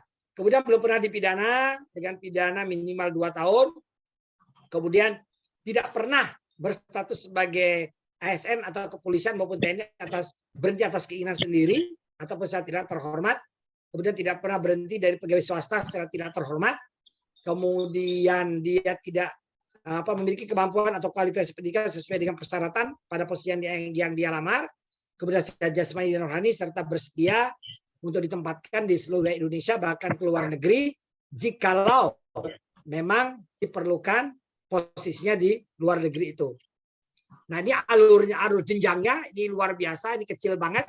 Jadi ada nanti karir awal pada saat awal-awal jadi PNS itu, ini dengan usianya ada sebenarnya contoh pada pendidikan kita juga ada rencana memang pemerintah pusat akan membuka yang sekolah menengah atas SMA, misalnya pada usia 22-24 tahun, kemudian dia ada yang golongan 3A, 3B, kemudian masa kerja 2-4 tahun, itu bahkan nanti yang golongan yang masa kerja 5-8 tahun juga dikatakan karir awal, jadi dia sampai 10 tahun itu masih di karir awal, pada jabatan-jabatan di awal, misalnya kalau dia jabatan di struktural, ada eselon 4 atau sekarang namanya koordinator, subkoordinator, kemudian pada jabatan fungsional pertama, kemudian nanti dia akan naik lagi jenjangnya, misalnya pada saat dia usianya 45 tahun, usia 40 tahun itu dia di karir tengah, jabatan fungsional maupun eselon 3, kemudian nanti karir puncak, yaitu pada usia misalnya seseorang pada usia 45 tahun, ya bisa aja nanti dia karir puncak. Tapi ini juga, dan di ASN itu ada juga jabatan zigzag namanya, bisa dia jadi pelaksana, jadi jabatan fungsional, kemudian dia bisa kembali lagi ke jabatan struktural, bisa kembali ke jabatan fungsional, jadi bisa jabatan zigzag. Jadi ada yang memang yang jabatan zigzag, yang tadi yang dia dari fungsional, kemudian berubah, tapi itu ada aturan mainnya juga. Tapi selama ini sih teman-teman masih banyak ya PNS itu yang memang masih berjalan lurus. Hanya sebagian saja yang jejak, yang kreatif, yang memang mau berkembang, yang memang mau ingin maju. Tapi umumnya PNS itu adalah sekitar 60-70% itu tetap pada jalur mencari jalur nyaman dan aman. Hanya sedikit yang mereka mencari jalur-jalur yang bisa mengarahkan mereka kepada posisi-posisi, terutama posisi puncak. Jadi karena PNS itu yang penting aman, gitu aja sih. Ya itu yang kendala kita, karena makanya kalau adik-adik yang sekarang, teman-teman yang sekarang baru masuk itu memang berbeda, dia punya karakteristik, kemudian kreativitasnya, aktivitasnya itu berbeda dengan yang generasi-generasi sebelumnya. Nah, ini gambaran ya kenapa benefit ini yang sebenarnya mereka ambil sehingga mereka lebih tertarik menjadi ASN, bahkan tidak tanggung-tanggung loh. Ada yang sampai berani membayar misalnya 20 juta, 40 juta, bahkan kayak kasus yang pernah terjadi di Jakarta, anaknya seorang artis yang memberikan jaminan bahwa dia bisa menjadi pegawai negeri. Ya akhirnya kan enggak, akhirnya ketipu gitu.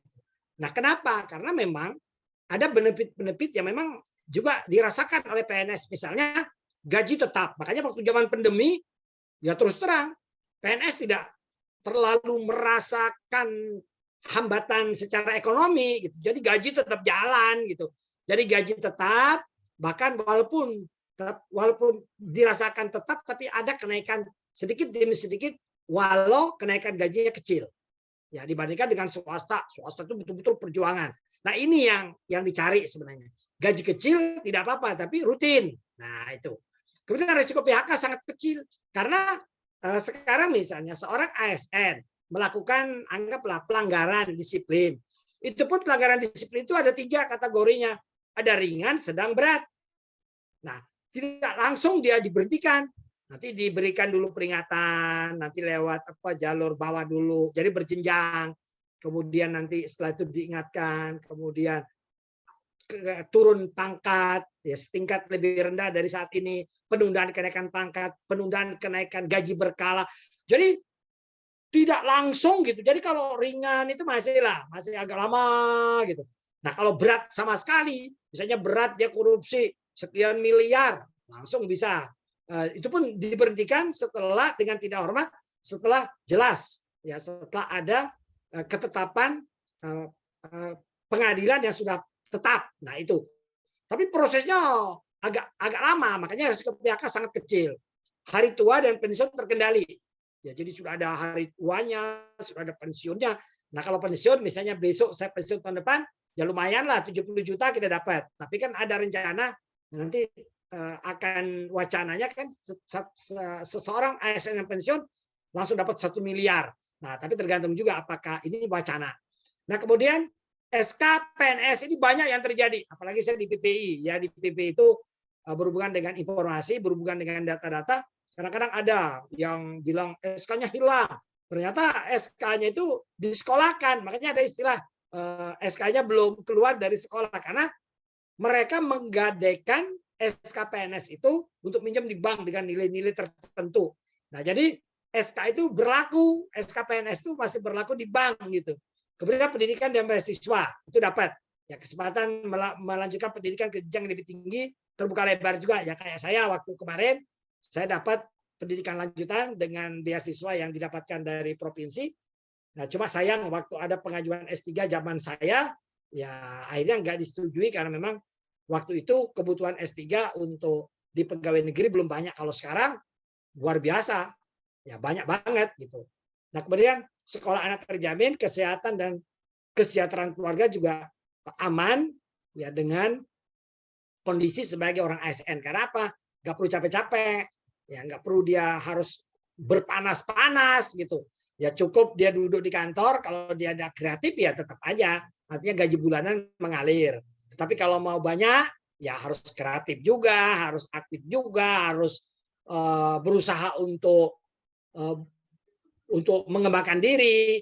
Ya, jadi di situ sebenarnya. Jadi gajinya PNS itu bisa banyak, artinya dari honor, dari dia jadi narasumber, kemudian dia jadi misalnya dia dilibatkan dalam kegiatan-kegiatan, itu kembali lagi kok ke PNS-nya sendiri. Tapi ya seperti saya bilang di awal tadi, banyak ASN yang sudah merasa cukup dengan apa yang dia terima. Karena apa? Salah satunya juga SK-nya masih berlaku di bank, gitu, masih bisa dia ngutang, gitu, bahkan masih ada istilahnya pemutihan, jadi bisa berkali-kali itu. Jadi kalau misalnya dia berutang 100 juta, kemudian dia akan artinya bahwa tinggal 30 juta lagi lunas, dia masa kerjanya masih panjang, ya udah dipulihkan lagi, minjem lagi. Nah itu makanya SK-nya nggak pernah dipegang-pegang gitu. Nah itu yang terjadi juga di ASN, sebagian ASN. Nah, sekarang ya tantangan bagi ASN ke depan bahwa sudah ada istilah ASN berakhlak. Ini tantangannya cukup berat sehingga dibutuhkanlah ya teman-teman yang memang memiliki kemampuan kayak tadi, terutama kemampuan teman-teman yang generasi Z ini. Karena apa? Karena sekarang ASN itu bukan dilayani tapi melayani, sehingga ada akronim di ASN itu sendiri yang akronimnya berakhlak. Itu ada berorientasi pada pelayanan. Jadi diharapkan bahwa seorang ASN, baik itu PNS maupun P3K, paling utama yang dia lakukan adalah dia harus berkomitmen memberikan pelayanan prima kepada masyarakat, apapun bentuk pelayanan itu. Ya kayak yang saya alami, salah satu contoh misalnya pada saat kemarin itu P3K guru terutama itu komplain macam-macam, nomor HP saya nggak tahu, saya kasih satu orang tapi nyebar kemana-mana, ya sampai mereka ya ada kata-kata yang tidak nyaman. Tapi karena kita harus memberikan pelayanan terbaik, ya harus berkomitmen. Jadi apapun kata mereka, apapun kita disalahkan, ya tetap aja jam berapapun dia mau WA, selama HP itu hidup, karena kita tahu bahwa mereka lagi galau, ya pingin kepastian. Ya, kita harus sebagai ASN. Nah, ini tantangan yang pertama. Jadi ASN ke depannya, ya apalagi nanti teman-teman yang berminat menjadi ASN, itu harus ya berorientasi kepada pelayanan. Jadi dia siap melayani kapanpun, dimanapun, dalam kondisi apapun. Nah, karena komitmen pertama adalah berorientasi pada pelayanan. Yang kedua, dia harus akuntabel, artinya bertanggung jawab atas kepercayaan yang diberikan. Jadi jangan misalnya kayak saya diberikan kepercayaan untuk mulai menyusun formasi, kemudian saya bahkan akan menjadi penilai khusus untuk guru, kemudian saya akan memberikan bintang, apakah menaikkan nilainya saya naikkan, apa nilainya saya harus turunkan. Nah, itu salah satu. Saya harus bertanggung jawab atas kepercayaan yang diberikan oleh kepala badan saya, oleh Kementerian Pendidikan dan Kebudayaan untuk bertanggung jawab. Ya, kalau dia memang tidak pantas, tidak sesuai, ya bintang 2. Jangan dipaksakan ke bintang 5 karena ada yang disebut dengan akuntabel. Kemudian kompeten. Nah, kompeten ini adalah apa yang disebut dengan kompeten? Yang sebenarnya seseorang kompeten apabila memiliki 4 hal. Ya, termasuk adik-adik, termasuk yang mengikuti kegiatan ini.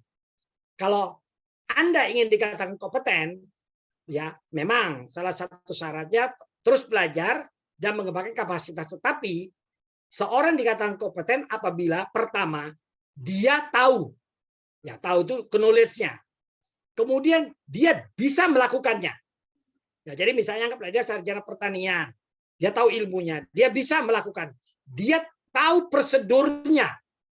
Ya, kemudian terakhir ada hasilnya. Nah, jadi orang yang dikatakan kompeten itu dia tahu, dia bisa melakukan, kemudian dia tahu prosedurnya dan ada hasil. Tapi kalau dia hanya tahu ilmunya saja, ya belum kompeten. Nah, makanya kompeten kalau di dalam ASN ini, dia harus terus belajar dan mengembangkan kapasitas. Jadi tidak ada istilahnya tidak belajar. Misalnya sekarang bagaimana supaya dia gampang, tidak perlu menyuruh temannya membuatkan presentasi misalnya, ya dia belajarlah bagaimana membuat pakai Canva, bagaimana dia bisa bermain di PowerPoint, bagaimana yang di Excel, bagaimana dia di Word. Jadi seperti itu. Kemudian dia harmonis. Jadi dia harus saling peduli, menghargai perbedaan. Jadi tidak bisa misalnya ini sudah selesai, ini belum selesai, itu banyak kejadian.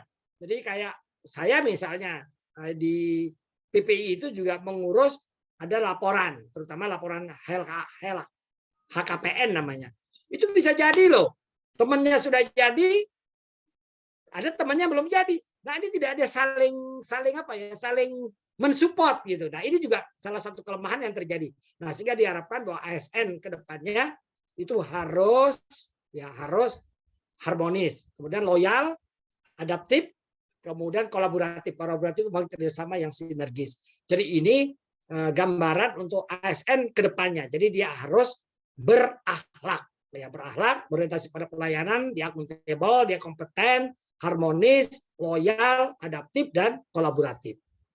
Nah, pertanyaan yang terakhir adalah, haruskah ambil bagian menjadi ASN? Nah, kembali kepada teman-teman. Artinya kalau memang mau berkiprah sebagai ASN, ya sekarang tidak boleh Anda jadi ASN hanya sekedar, ya seperti yang saya bilang tadi, ya sekedar mendapat gaji, sekedar mendapatkan status, sekedar merasa aman. Jangan, karena apalah artinya kalau Anda menjadi ASN hanya sekedar, tapi jadilah ASN yang lebih, yang tadi yang lebih kepada berakhlak.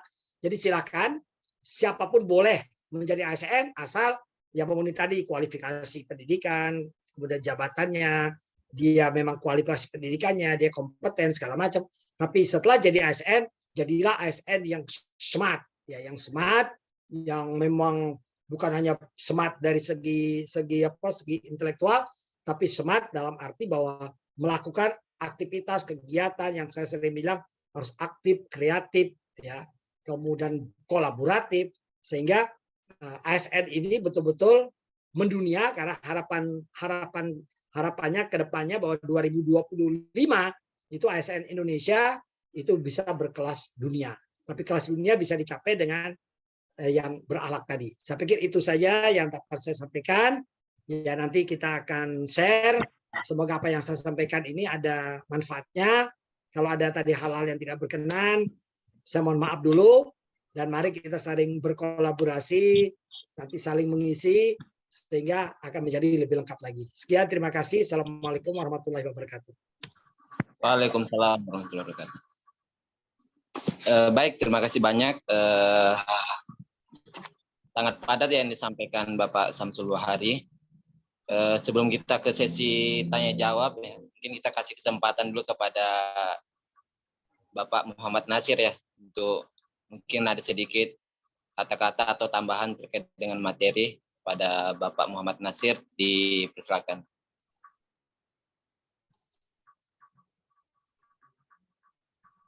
Soundnya belum aktif, Pak.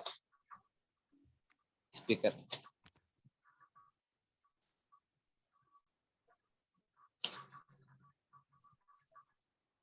Masih belum, Pak.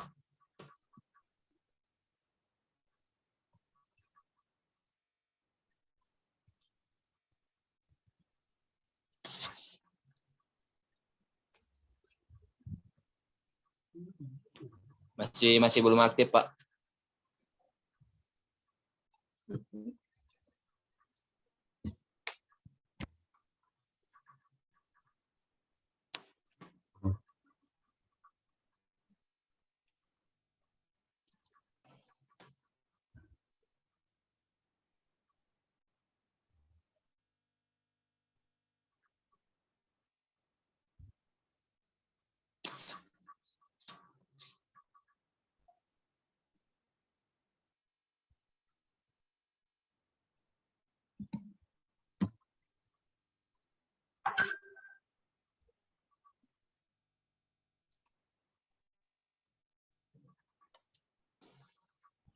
Mungkin hostnya bisa bantu aktifkan.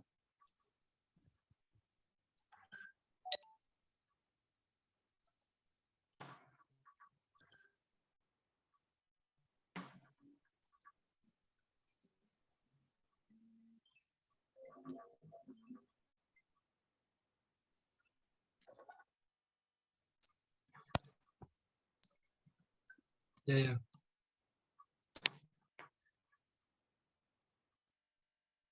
Masih belum, Pak.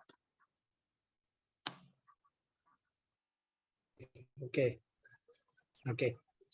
Ya. Oke, ada gangguan internet kata Pak Kaban, baru dia kontak saya. Oh iya, Pak. Dilanjut saja katanya. Oh, dilanjut, baik. Ya, ada gangguan internet. Terima kasih.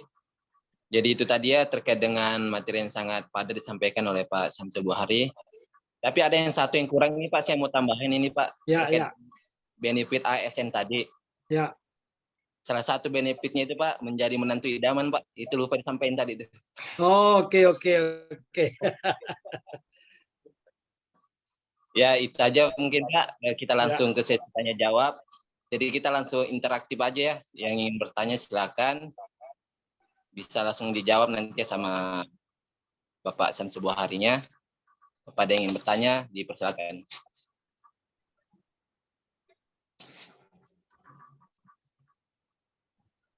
Ada yang ingin bertanya? Yogi kayaknya nih.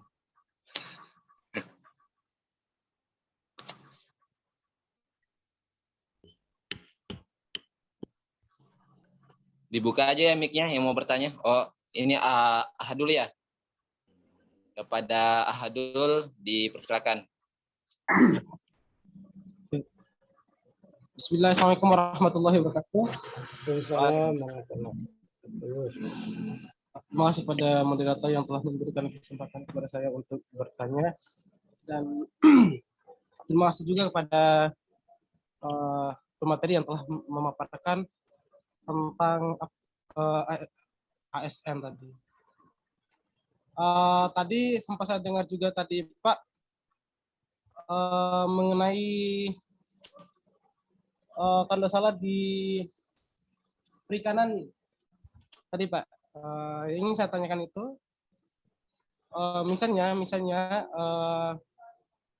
sudah seleksi dalam penerimaan ASN, kan tadi kan sempat saya dengar juga ada misalnya 6 orang itu yang lolos SKB, akan tetapi akan diseleksi kembali lagi minimal 2 orang yang diambil. Terus bagaimana sih strukturnya itu Pak dalam apakah tesnya itu wawancara atau bagaimana Pak? Itu yang pertama.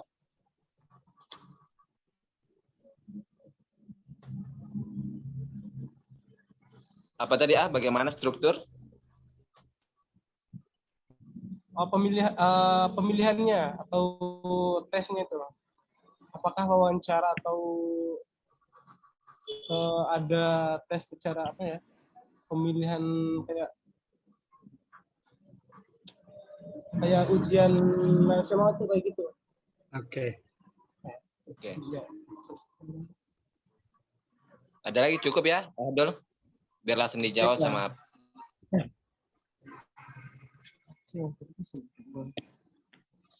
Oke, kita langsung jawab aja kali ya Pak Samsul.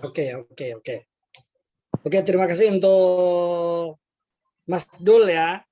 Jadi begini, kalau untuk CPNS, karena memang lebih banyak sama juga dengan kalau yang untuk P3K itu beda, dia langsung ke teknis. Wawancaranya ada tapi tertulis. Nah, tapi khusus untuk CPNS, itu modelnya memang setelah pemberkasan, kemudian kita umumkan, nanti akan ada seleksi, ada 2. Jadi yang namanya SKD. SKD itu dia lebih kepada tes kemampuan dasar. Jadi TKD, tes kemampuan dasar. Dan yang kedua ada tes kemampuan bidang. Jadi ada 2. Nah, pertama kali mereka juga akan lewat yang namanya TKD dulu. Tes kemampuan dasar. Kemudian nanti tergantung dari penetapannya, tergantung dari jumlah formasi. Jadi misalnya kalau ada formasinya 5, itu 5 ceritanya, itu akan dilihat dari angka, ada yang disebut dengan passing grade. Nah, passing grade itu nanti ada aturannya juga, berapa dia, misalnya kalau dia SKB itu berapa dia TIU, jadi ada TIU, ada 3 bagian. Kalau di TKD itu ada TIU, kemudian ada karakteristik kepribadian, kemudian ada wawasan kebangsaan. Nah, itu ada persentasenya. Nanti ada dia misalnya kalau TIU-nya ada juga bedanya, nanti ada kalau disabilitas itu ada TIU-nya, ada nilai tertentu. Jadi tidak akan disamakan antara teman-teman. Kemudian ada juga yang teman-teman yang kita ambil dari, jadi ada 3 dulu model seleksinya. Ada model calon. Ada yang disabilitas karena diharapkan dia harus 10% dari formasi itu harus bisa formasi untuk teman-teman yang disabilitas. Kemudian yang kedua itu formasi untuk teman-teman yang memang memiliki istilahnya cum laude. Ya, cum laude itu ada, kita juga kemarin ada cum laude juga. Nah, kemudian ada yang artinya bukan cum laude yang biasa saja. Nah, itu ada levelnya. Ada dia punya persyaratan untuk angka passing grade. Oke. Setiap mereka misalnya diperlukan 3, ya diambil nilai tertinggi dari passing grade itu. Ya, misalnya ini passing grade-nya tertinggi misalnya 380, diambil 3 misalnya. Ya 380, misalnya 379 misalnya ada, dan 360 misalnya. Nah, itu adalah 3 orang itu. Nah, tetapi kalau misalnya nanti pada saat ada 3 formasi, ya diambillah nilai tertinggi itu. Berarti kalau 3 formasi ya berarti 3 kali 3 9. Jadi ya diurutlah dari nomor tertinggi sampai terendah sebanyak 9 orang. Akhirnya dia masuklah nanti ke SKB untuk menentukan 2 orang. Sama lewat CAT juga. Jadi lewat komputer asisten tes. Jadi lewat CAT. Kalau sekarang teman-teman yang ada di kami ini karena sudah familiar dengan komputer ya jadi gampang saja gitu kan. Nah, nanti dari situ ya di ranking juga nilai tertingginya gitu. Jadi setelah 6 orang itu di ranking, kalau dipilih 2 ya berarti 2 tertinggi. Nah, kemudian kalau misalnya, nah ini ada misalnya. Ada yang nomor 3, nomor 2 ini misalnya mundur atau nomor 1 mundur. Berarti otomatis nomor 2 naik dan nomor 3 naik. Tapi dia mundur itu ada 2. Kalau dia mundur sebelum penetapan NIP, dia masih bisa ikut tahun depan. Tapi kalau dia mundur setelah penetapan NIP, dia nggak boleh. Gitu, nggak boleh apa? Nggak boleh dapat penalti lah. Dia tidak boleh ikut untuk menjadi. Tetapi untuk mengusulkan orang nomor 2, misalnya anggaplah tadi nomor 1 mundur, nomor 2 naik, nomor 3 itu tidak bisa otomatis. Harus ada pernyataan yang nomor 1 mundur, kemudian nomor 2 naik, otomatis yang nomor 3 ini kita harus usulkan. Jadi tidak bisa serta-merta nomor 5 yang naik karena ada 6 calon. Tapi yang naik adalah nomor urutan selanjutnya. Tetapi tetap harus ada pengusulan ke pusat. Jadi nggak bisa sembarangan juga untuk menetapkan penggantinya yang mundur itu. Jadi betul-betul Jadi nggak bisa bermain di situ, siapapun dia. Jadi seperti itu. Nah, wawancara ini tergantung, ada yang memang pakai wawancara, ada yang enggak. Tapi selama ini kalau selama seleksi di BKD yang dilakukan selama ini oleh BKD melalui BKN itu tidak ada wawancara, tapi khusus kemarin untuk guru ada wawancaranya tetapi tertulis. Jadi hanya nulis aja dia, ditanya misalnya, bagaimana Anda sebagai guru, ya tinggal dia jawab aja gitu. Itu ada kalau guru untuk kompetensinya. Jadi itu aja dulu. Mungkin ada hal yang mau diperjelas lagi, silakan, Dul. Bagaimana, Pak Dul? Oh iya Pak. Kalau misalnya sama aja ya Pak. Misalnya kalau misalnya di dinas perikanan atau di dinas pertanian sama aja ya Pak ya. Sama aja. Jadi semua tergantung dari jumlah formasi. Ada yang 1 formasi, ada 2 formasi, ada 10 formasi. Sama, diurut dari tertinggi sampai urutan ke-10 biasanya. Tapi yang paling penting mereka harus masuk pasang grade dan nilai itu langsung mereka tahu di saat dia ujian itu.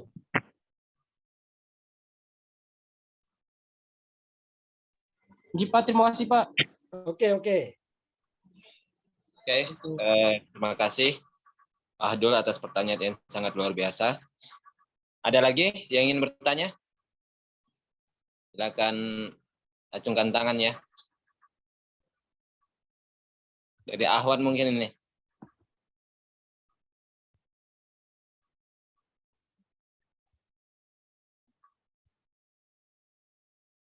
Ada yang ingin bertanya? Silakan. Asapti mungkin? Asapti?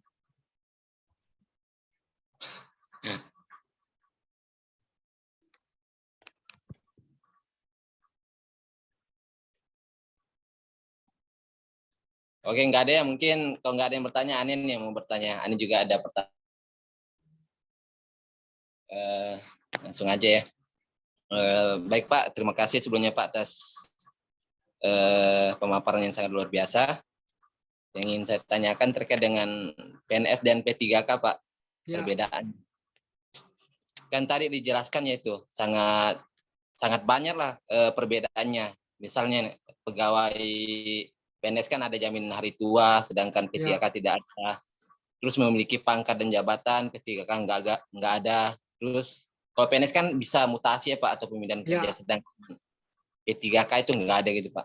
Nah mungkin yang saya mau tanyakan latar belakangnya Pak, kira-kira P3K ini diadakan kenapa sih? Apakah PNS ini sudah formatnya tidak cocok lagi dengan zaman sekarang atau ada hal lain mungkin Pak yang menyebabkan P3K ini dibuatkan format gitu oleh negara gitu. Aja Pak dari saya. Oke. Jadi kalau kita kembali kepada P3K ini kan sebenarnya kita ada kebutuhan. Yang pertama, kebutuhan kalau lewat PNS itu agak bisa jadi lama dipenuhi karena prosesnya cukup panjang. Kemudian kalau PNS ini kan tadi dikatakan bahwa dia tidak serta-merta dapat, misalnya anggaplah dia dapat diberhentikan. Nah, kalau PNS dengan masa kerja yang cukup panjang, ya itu kan juga anggaplah contoh kalau di P3K ini dia akan lebih mudah untuk ada regenerasi gitu ceritanya. Jadi generasi, kemudian ya kalau kita ambil pola, dia mengambil pola yang mirip dengan swasta. Kalau swasta itu kan, kalau sekarang misalnya saya hanya butuh 5 tahun misalnya. Atau contoh lah seperti sekarang saya mau menyekolahkan dokter spesialis. Jadi ini yang paling gampang contohnya. Nah, saya ingin menyekolahkan dokter spesialis, kan dokter spesialis itu dari dokter umum ke spesialis. Nah, sehingga misalnya berangkat 3 orang, misalnya untuk spesialis itu di sebuah rumah sakit, berarti kan kosong 3 orang dokter. Kalau sekarang dokter yang sudah ada, yang ada kita pakai untuk beban kerja yang 3 ini, itu kan menjadi sangat terbebani. Nah, sehingga diambillah pola P3K ini untuk menutupi kekurangan. Sementara ini sekolah. Nanti setelah dia sekolah dengan 3 tahun misalnya dia sekolah, saya cukup mengontrak dia 3 tahun saja. Nah, setelah dia balik, dokter ini balik ke Mataram atau balik ke tempat kerjanya, ini sudah otomatis bisa berhenti. Nah, jadi ceritanya juga P3K ini dia lebih kepada melengkapi kebutuhan yang kita kurang, kemudian dia lebih fleksibel, artinya bahwa pada saat dia 6 bulan misalnya kinerjanya kurang bagus, langsung saja kita berikan warning bahwa tolong kinerja kamu diperbaiki, walaupun memang PNS bisa. Tetapi kalau PNS ini karena sudah merasa lama gitu, kalau ini kan dia ingin menunjukkan kinerja, karena setiap tahun ya apakah kontraknya diperpanjang apa tidak tergantung dari kinerjanya yang pertama, yang tahun pertama. Nah, jadi tetap mempertahankan kinerjanya supaya tetap diperpanjang. Nanti kalau sudah 3 tahun, kalau dia ingin lagi, ya dia berkinerja lagi dan terus menerus gitu. Nah, kalau PNS kan tadi yang saya bilang dia cenderung rata saja. Karena kalau dia baik-baik saja, tidak ada masalah, tidak pernah berbuat hal-hal yang ceritanya tidak pernah disiplin, tidak pernah melanggar disiplin, ya tetap aja gitu, terus mengalir saja sampai dia pensiun gitu loh. Jadi tidak ada tuntutan-tuntutan, makanya sekarang dengan adanya P3K juga menjadi pesaing bagi teman-teman ini. Karena kalau di Jakarta itu ada loh jabatan tinggi yang juga statusnya P3K gitu, karena di kontrak. Bahkan itu bisa ke depannya, misalnya saya butuh direktur di sebuah rumah sakit. Nah, bisa aja saya tinggal buka formasi, bisa loh. Orang yang pernah punya pengalaman berapa kali di rumah sakit swasta, dia bisa langsung ikut seleksi, lulus, bisa mengalahkan yang PNS-nya sendiri. Itu dia bisa menjadi direktur. Jadi itu juga salah satu tantangan, salah satu cara juga untuk membuat PNS-PNS yang lain itu lebih bergairah untuk lebih meningkatkan diri. Jadi seperti itu. Nah, kenapa dia tidak ada tunjangan segala macam? Karena kan terbatas juga. Dan kalaupun sekarang kalau misalnya ada yang mau jadi pegawai P3K, kalau sekarang gampang kok. Artinya kalau gaji pensiun segala macam, ya tinggal dia nabung saja untuk misalnya nanti dia pensiun atau dia berhenti menjadi ASN 10 tahun ke depan, misalnya kalau dia mengambil kontrak selama 2 tahun gitu kan enak. Jadi bisa saja gitu. Jadi kalau masalah pensiun itu bisa disiasati dengan cara dia menabung gitu. Atau juga yang kami lakukan juga, kami menabung juga sebenarnya. Dan nanti pada saat hari tua itu kita ambil juga gitu. Jadi itu aja dulu. Terima kasih. Baik, terima kasih banyak Pak atas jawabannya, sangat memuaskan ya Pak. Akhirnya saya tercerahkan ya pada malam hari ini. Jadi mungkin ini menjadi keresahan juga mungkin di masyarakat ya Pak, termasuk saya gitu ya. Karena beberapa saya melihat ya banyak ya yang PNS gitu yang flat gitu, yang katanya Pak kan udah dijamin kan masa pensiunnya, gajinya oke gitu kan, kerjanya begitu-gitu aja gitu kan ya Pak. Ini menjadi keresahan lah mungkin bagi teman-teman lah gitu yang memikirkan negara ini dan sebagainya gitu Pak. Nah mungkin dengan P3K ini bisa menjawab lah ya Pak, teman-teman yang di statusnya sebagai PNS atau P3K bisa lebih bergairah. Seperti akan tadi ya, melayani dengan maksimal ya Kak, yang berakhlak. Berakhlak ya. Itu aja sih Pak. Terima kasih banyak atas jawaban yang sangat memuaskan Pak. Langsung aja kita buka lagi ya. Mungkin masih ada waktu ini ya. Silakan kepada teman-teman yang ingin bertanya. Tadi Ahdul mau bertanya lagi kayaknya nih. Ya. Mungkin sekali lagi Pak. Ya. Silakan. Ya, ada yang menjanggal tadi tentang tentang P3K Pak. Mungkin langsung aja Pak untuk mempersingkat waktunya. Ya. Tadi misalnya kan waktu P3K itu kan terbatas, bisa 5 tahun, bisa 3 tahun kan. Ya. Bagaimana caranya Pak untuk kita perpanjang kontraknya? Apakah kita harus tes kembali atau bagaimana Pak? Itu yang pertama. Terus yang kedua itu misalnya lulusan terbaru dari kampus nih Pak, apakah bisa langsung mengikuti P3K atau bagaimana? Itu Pak. Ya. Terima kasih Pak. Silakan Pak, bisa langsung dijawab. Oke. Kalau misalnya dia, artinya bahwa seorang calon yang sudah pernah menjadi P3K, kita kontrak 3 tahun. Tetapi kinerjanya bagus, kemudian kita bisa perpanjang menjadi 5 tahun. dan memang tidak bisa jadi dia tidak ada calon yang lain, bisa. Tetapi kalau seandainya orang ini mau beralih, anggaplah misalnya dia sekarang sarjana psikologi misalnya, kemudian dia sempat menjadi P3K 3 tahun misalnya, menjadi konseling, menjadi tenaga konselor misalnya di sebuah, anggaplah di dinas sosial misalnya, di panti misalnya panti anak misalnya. Nah kemudian setelah 3 tahun dia tertarik lagi untuk mengambil ada formasi yang berbeda, tetapi masih di dalam jenjang pendidikan psikologi, itu bisa dia ikut tes lagi karena kan berbeda. Karena berbeda antara formasi yang pertama dengan yang kedua. Tapi kalau formasinya sama, bisa diperpanjang saja otomatis. Nah, itu yang pertama. Yang kedua tadi berhubungan dengan apa tadi yang kedua? Lulusan terbaru, Pak. Oke, lulusan terbaru. Jadi kalau lulusan terbaru itu kan namanya baru lulus. Nah, P3K ini sebenarnya adalah tenaga yang siap pakai. Makanya pengalaman yang dia pakai adalah minimal 3 tahun. Tapi untuk tenaga kesehatan, jadi tergantung dari institusinya. Apakah dia akan menggunakan pengalaman atau tidak. Tapi umumnya teman-teman P3K itu, ya kalau yang aturan yang kemarin, itu adalah minimal memiliki pengalaman 3 tahun. Karena apa? Karena nanti pada saat pengusulannya disebutkan pengalaman apa. Misalnya kalau sekarang saya membutuhkan seorang akuntansi.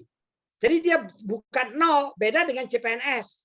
Kalau CPNS itu memang ada namanya awal, tapi P3K ini adalah untuk melengkapi kekurangan. Karena sekarang saya kurang tenaga, saya kekurangan tenaga, kemudian kalau mengangkat lewat CPNS itu lama dan memang dia nol pengalaman, nah diangkatlah lewat mekanisme P3K ini orang yang sebenarnya siap kerja, siap pakai, yang profesional. Gitu. Makanya kenapa dia tidak ada tes lagi yang berhubungan dengan tes kayak tadi SKD-nya nggak ada, tapi dia langsung kepada tes kemampuan bidang. Jadi langsung ke bidangnya.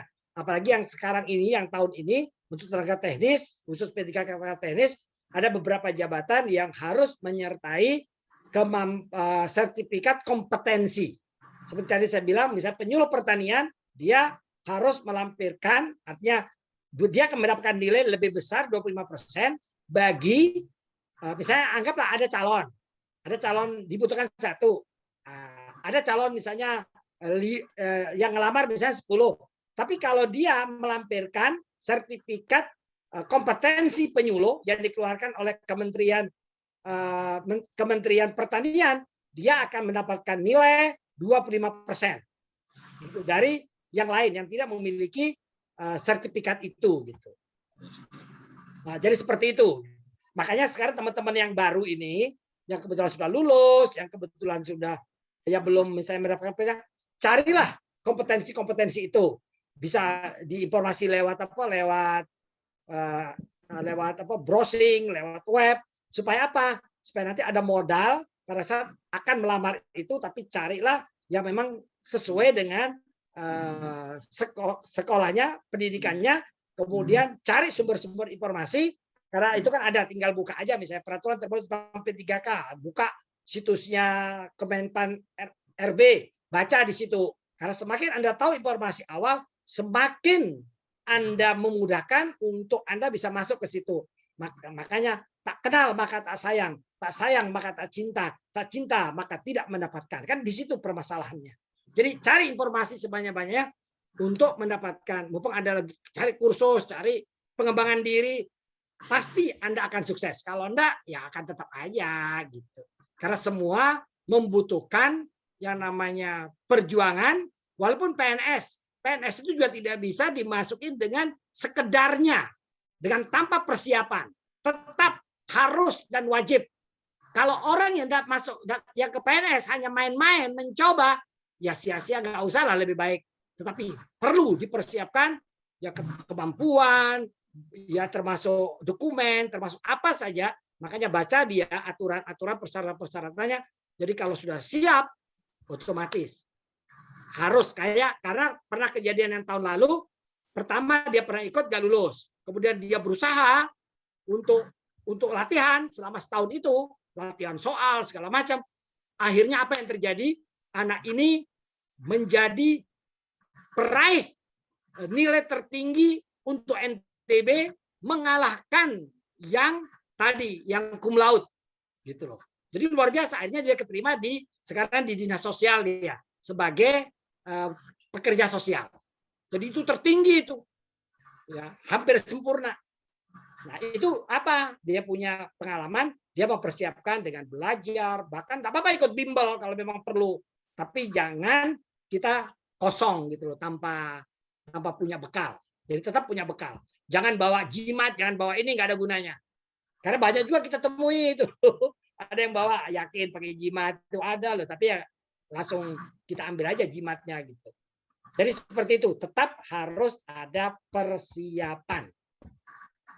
Oke, itu aja dulu. Terima kasih. Baik, dulu udah paham ya? Cukup ya? Gini. Terima kasih Pak. Terima kasih juga moderator. Oke. Oke, mungkin terakhir ya satu penanya lagi sebelum kita tutup ya. Mungkin dari yang akhwatnya nih, dari perempuan, nggak ada yang mewakili nih. Silakan. Angkat tangannya ya yang ingin bertanya.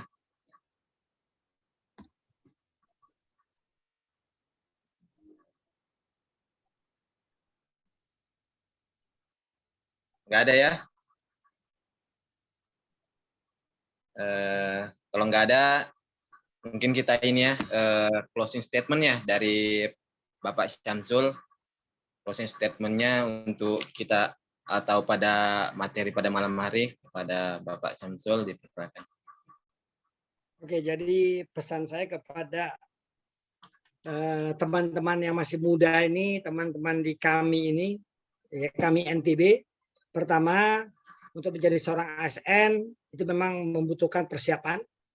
Kemudian menjadi ASN ke depannya tidak lagi seperti yang bisa jadi juga teman-teman lihat, yang bisa jadi ada yang ke pasar pada jam kerja, ada yang segala macam. Nah, kedepannya tidak akan terjadi seperti itu, karena juga akan ketat. Bahkan sekarang SKP, jadi SKP itu kemudian prestasi kerja kita itu langsung aksesnya langsung ke pusat. Jadi betul-betul sekarang ASN ini betul-betul diharapkan untuk menjadi ASN yang berakhlak. Nah, sehingga kalau teman-teman mau jadi ASN, kedepannya sekarang ini sebelum menjadi ASN harus siap. Apakah saya mampu? Apakah saya bisa untuk melaksanakan berakhlak itu? Nah, bagaimana cara mendapatkan berakhlak itu? Ya sekarang tinggal teman-teman mengembangkan diri, karena menjadi PNS kalau hanya sekedar menjadi itu ya nggak ada apa-apanya, tapi harus lebih dari yang ada. Jadi harus punya kemampuan, harus punya keterampilan, harus punya, intinya yang saya bilang tadi, jadilah seorang yang kompeten, karena pada saat kita kompeten, kemanapun kita melangkah, insya Allah kita akan menuju ke tempat itu. Makanya pertanyaannya adalah bertanya pada diri sendiri, apakah yang kita cari jalan sukses atau cara sukses? Kalau mencari cara sukses, kita tidak akan pernah menemukan jalannya. Tapi pada saat kita menemukan jalannya, pasti kita akan tahu cara sukses. Saya pikir itu saja. Terima kasih. Assalamualaikum warahmatullahi wabarakatuh. Waalaikumsalam warahmatullahi wabarakatuh. Waalaikumsalam. Sangat padat sekali ya, sangat ngena banget ya yang disampaikan tadi terkait dengan closing statement-nya oleh Bapak Syamsul. Mungkin sudah di penghujung acara ya. Langsung aja, sekali lagi terima kasih Pak. Semoga Sama-sama. bisa lagi Ya. di agenda-agenda lainnya. Mungkin teman-teman mungkin udah jadi ASN nih Pak, kalau udah ketemu sama Pak nanti nih. Ya semoga. Sebagai pengganti saya, karena insya Allah saya tahun depan sudah pensiun. Ya Pak. Oke. Baik, sekali lagi terima kasih banyak. Langsung aja saya tutup dan saya alihkan ke MC, kepada MC dipersilakan. Oke, Oke, terima kasih kami ucapkan kepada Ahuna Maslan yang sudah memimpin kegiatan atau penyampaian materi pada malam hari ini. Sekali lagi terima kasih kami ucapkan kepada pemateri yang sangat luar biasa yaitu Bapak Dr. Handus Muhammad Nasir, serta terima kasih kami ucapkan kepada Bapak Haji Syamsul Buhari SPSI MKes yang sudah menyampaikan materi yang sangat luar biasa pada malam hari ini. Terima kasih Bapak atas materinya. Sama-sama. Ya.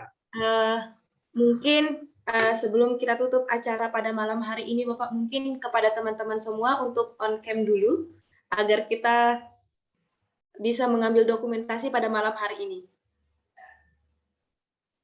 Boleh teman-teman yang tidak berhalangan mungkin silahkan on cam dulu. Ya, sedikit demi sedikit mulai terbuka. Mari teman-teman dibuka, jangan malu-malu. Siapa tahu dengan membuka kamera, kesempatan kita lebih besar ke depannya. Oke. Ada lagi yang mau buka kamera? Oke, hitungan ketiga, pasang senyum paling manis. Oke, hitungan ketiga, 1, 2, 3. Oke, untuk slide pertama. Selanjutnya untuk slide kedua.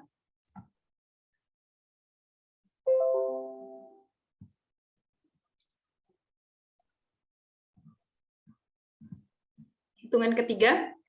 1, 2, 3. Oke. Clear. Sudah. Terima kasih sebelumnya kami ucapkan kepada teman-teman yang sudah bersedia untuk membuka kameranya. Sekali lagi terima kasih kepada pemateri juga yang sangat luar biasa. Saya sebagai MC pada malam hari ini dengan berakhirnya penutupan dari moderator tadi dikembalikan kepada saya, maka kita sudah sampai pada penghujung acara pada malam hari ini. Marilah kita tutup dengan sama-sama melafazkan alhamdulillah dan doa kafaratul majlis. Saya selaku MC mohon maaf. Mari kita tutup dengan sama-sama melafazkan alhamdulillah, alhamdulillahirabbil alamin. Dan doa kafaratul majlis. Subhanakallahumma wa bihamdika asyhadu an la ilaha illa anta astaghfiruka wa atubu ilaik. Mohon maaf jika ada salah sebut nama, gelar dan lain sebagainya. Lebih kurangnya mohon maaf. Wassalamualaikum warahmatullahi wabarakatuh. Terima kasih banyak Pak Samsul. Sama-sama. Ya. Kita akan silaturahim lagi Pak. Ya. Oke, seleb ya. Ya Pak.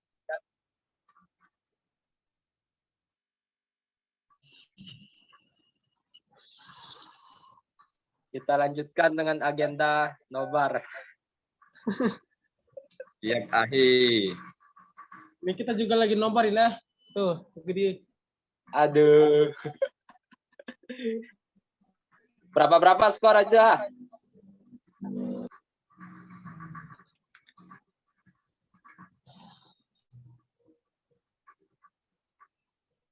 Izin live ah. Assalamualaikum. Waalaikumsalam. Ini izin live juga nih, Ahi. Siap ya. Assalamualaikum. Waalaikumsalam.